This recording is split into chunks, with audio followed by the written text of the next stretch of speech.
Hello and welcome back to this humble little channel of mine. For those of you who haven't been here before, there seems to be a growing number of you, probably 3 or 4 more a month. And so it's growing very slowly but surely. I don't mind the very slowly part because I just do this for fun, but it is nice to know that there's an interest out there in what I'm showing you guys. What am I showing you guys this time? I'm going to, as you can guess from the title, I'm going to be showing you the Rove Pro everyday motorized slider. I've had this for quite a few years now, and I bought it right after I had sold an Edelkrone slider. I had the slider 1, or I can't remember what it was called. I bought it from a photographer friend of mine, and I also had this thing called the steady module that you can add to it. I had to get the steady module because otherwise I wasn't able to manually move this thing at a consistent rate, and the steady module adds a little bit of drag to the slider, so if you're pushing it by hand you can kind of get a consistent speed out of it. Of course, that's not a problem with a motorized slider, but at the time they were super expensive and they came down a lot. In fact, once I sold the Edelkrone and the steady module, I had money left over after buying this. What does one of these cost? I think right now they're roughly $330, $350 Canadian, so sub $300 in the US. That is for the 8-inch version. I got the shorter one, and that was because I intended to travel with it. So I decided that I'm not bringing this anywhere with me anyway. Do I regret buying the smaller 8-inch version? No, I do not, because I rarely need to slide any further than 8 inches, so it's totally cool with me. And my Edelkrone had about the same amount of travel as well, so like I'm completely used to this. I mean, the slides are never that long anyway. You're only using a few seconds at a time normally. I did a little video about myself previously where I did some shots around my place and stuff, and it does add a really nice element. And of course, it being motorized, you're able to do this kind of B camera thing where you're maybe showing behind the scenes. Hi, how's it going? Anyway, this past weekend I went to my folks to fly drones with my dad, and I thought that it might be a change of scenery to talk about the Rove Pro over there. So let's switch over to that camera and we'll see you back here a little bit later. Just as often as I have my bigger camera, my mirrorless camera on this slider, I have this phone on my slider because it's often used as kind of a B-cam, secondary angle, just to make things a little bit more interesting.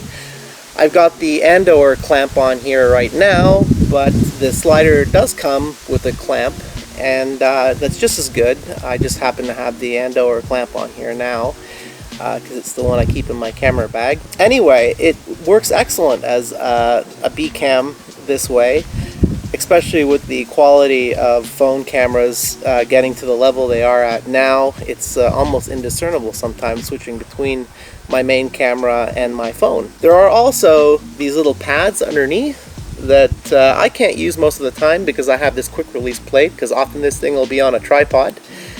But it does also have the option of going even lower by using these rubber pads underneath. And yeah, if I want it just a little higher, I can always use these feet, which are also adjustable to a degree as well. But most of the time it would be on a tripod. Hey there, and welcome back to my place. Well, you saw from that shot in my parents' backyard that I had my phone on the slider. That's great when you're in a pinch, having the phone on the slider, if you've only got your phone and your main camera.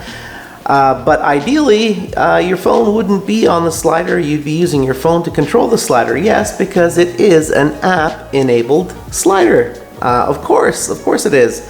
What could be simpler, right? And the whole ethos of this slider is simplicity.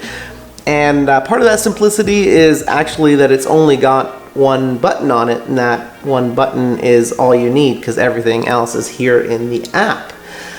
Now, connecting this app to the slider is super simple. There's a button on the slider. If you push and hold it, like I'm doing right now, it'll activate a blue light that starts flashing around the button, and that indicates that the slider is ready to connect with the app.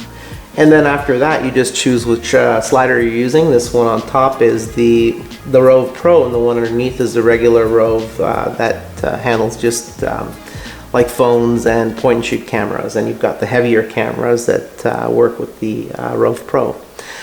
Anyway, that button also functions as a battery check, so if you just press it once quickly rather than holding it down, there are 5 LEDs which give you an indication of what your battery level is. Anyway, so when the slider is flashing blue, you know you can hit connect, so I'm going to hit connect right here on the app. We wait and we wait. Here on the left we've got the duration, and that's just the duration of time it takes for the your camera to move in the carriage, so from one end of the track to the other. And this is your ramp speed here on the right, and the ramp speed is just basically the acceleration, the speed at which the camera will ramp up to full speed and then ramp back down again before it moves back, because you do also have a loop function which will keep the camera going back and forth. This is something I use all the time because I like to have this sort of remote cameraman kind of feel. So I've got this camera that's recording all the time, going back and forth, and in my edits I can just cut to that camera and I've got that slider going back and forth the entire time, non-stop.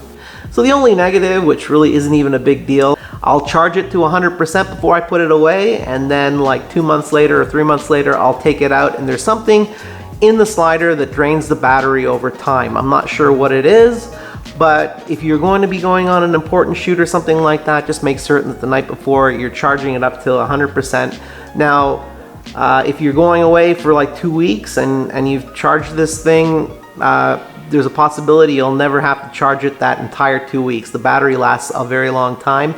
I'm just saying, if you're going to be storing it for any prolonged period, even if you charge it to 100%, chances are the battery will be dead when you pull it out of storage.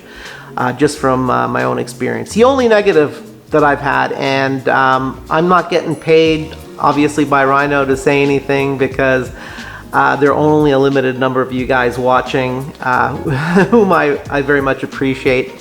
So it was another short one. I hope you all got something out of this as usual. If so, give me a thumbs up. If not, that's okay too. If you've got ideas for future episodes, let me know in the comments below, or maybe you just want to make a comment below. That's okay too.